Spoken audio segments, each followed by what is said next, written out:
All right, what's going on, everybody? This is Fate here for the finals of the Weekend Warfare Free for All tournament with my good buddy from across the pond, DeadSlay. We're going to be giving y'all kind of a play-by-play and discussing everything that's going on.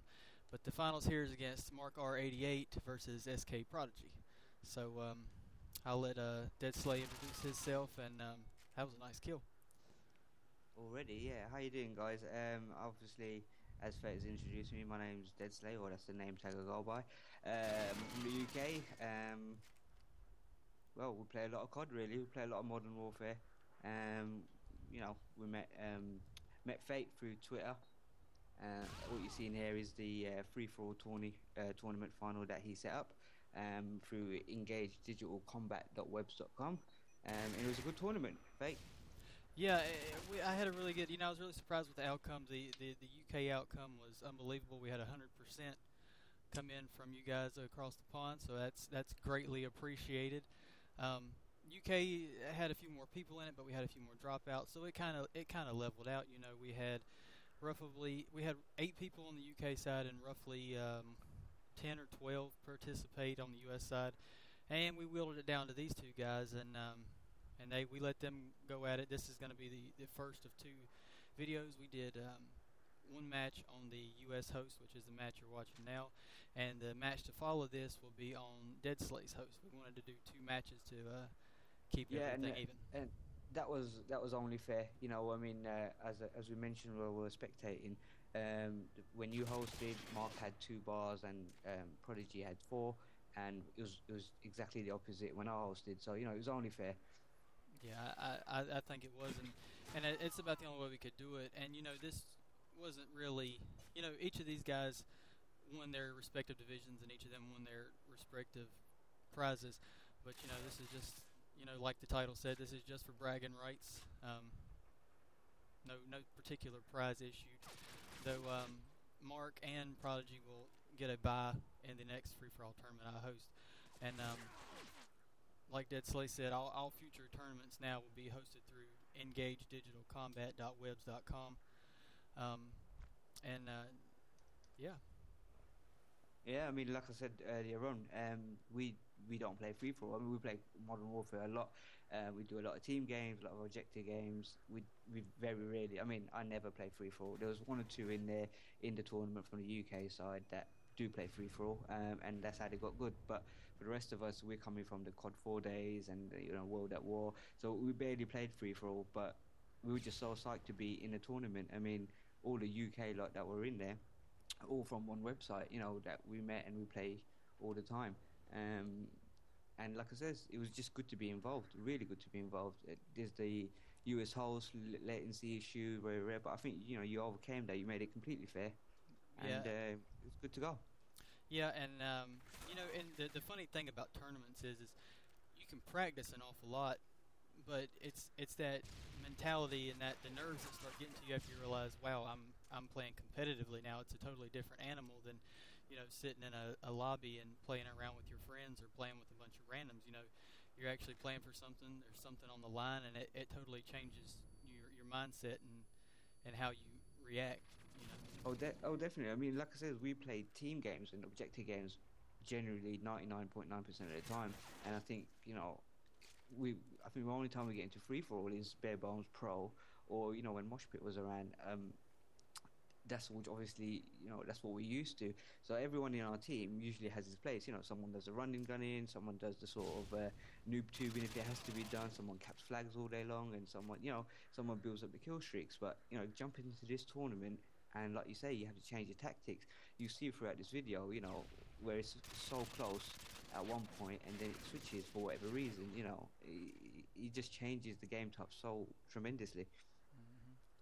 And speaking of the objective play, I know DeadSlay, you and several of your other regular players and several of my regular players that I play with in the US have been hounding me to do a some sort of team tactical tournament.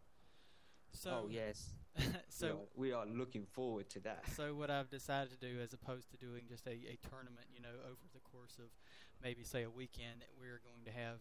I think I have it set up as a 6-week tournament, or league rather, which there will be points awarded to winners and points awarded to losers, and they will play each, and then in the last week it'll be a true bare bones, what bare bones should be, um, final team deathmatch against the two teams. So go to the website and check that out. Definitely. I mean, to anyone who's listening, definitely go to the website and have a look at the rules. I mean, I don't know how long it took Fate to even think about it and really just delve deep into it. But I mean, you can see from the rules themselves that he has really thought about it, and it is a totally fair gameplay. I mean, let's go back to this free fall tournament here that these guys are bashing out, and kill streaks or UAV count UAV predator. So there was going to be no one camping. There was, waiting for higher kill streaks or anything like that. It was total just run and gun. These guys were opposite sides of the map most of the time. Just chasing each other all the time. And with the Team Tactical League as well, you've taken out. Well, there's one thing I want to talk to you about, but I'll let you explain in a second. But you've taken out, you've taken out the radar, you've taken out kill cams, and it's just going to make it so much more interesting. I want to keep it. I guess the best way to describe it is I want to keep it dirty.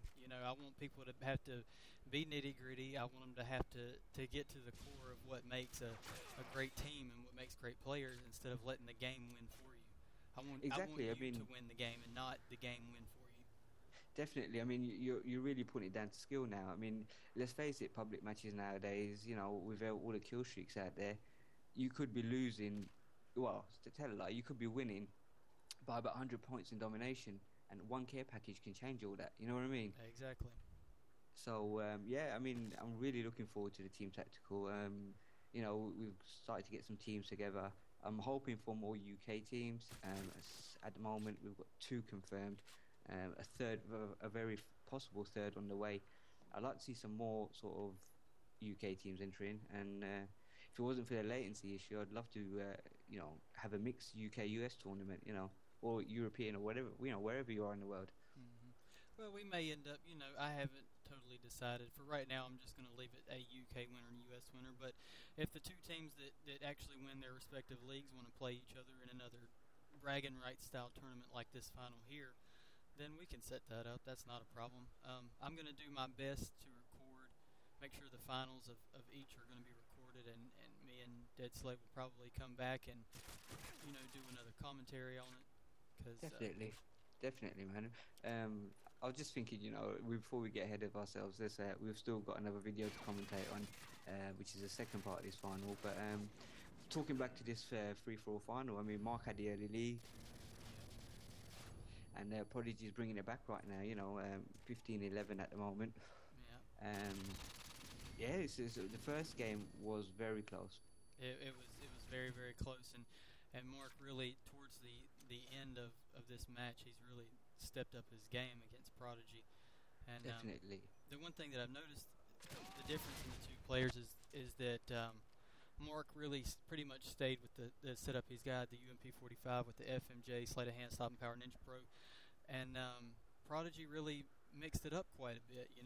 He changed his classes based on the environment and what was going on around him, and I thought that was very smart of him. I wish that Mark had changed it up in a couple of different places, but like right now, Mark's pulled it back within 2 points in this final. Yeah, I mean, like you say, Mark did stick to his. I think he probably changed once or twice, whereas Prodigy changed it up quite a bit. There's an interesting Predator strike. I don't know if it's. I'm pretty sure it's still on the way to come, but that was pretty interesting what Prodigy did. And looking back on it, that was a smart thing to do. Prodigy also that little spot there. That's the genius spot that is. Prodigy's using that to his advantage. Yeah, very, very highly. Like you and Mark, you told me the other night that y'all had never seen it or even thought about using it, because Rust is not a highly played map. If you get Rust in a public lobby, 90% of the time you're going to vote it out.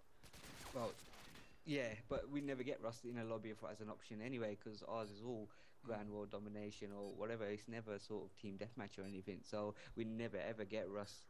The only time we go into Rust is free. When there's too many people to play in a Grand War match even, and we end up in a private match and have a little laugh and mess around. But other than that, we never play Rust at all. So we barely knew this map. I know Mark didn't, and you can tell, not to his disrespect or anything, but he didn't know the map as well as Prodigy did, and I think Prodigy definitely took full use of that.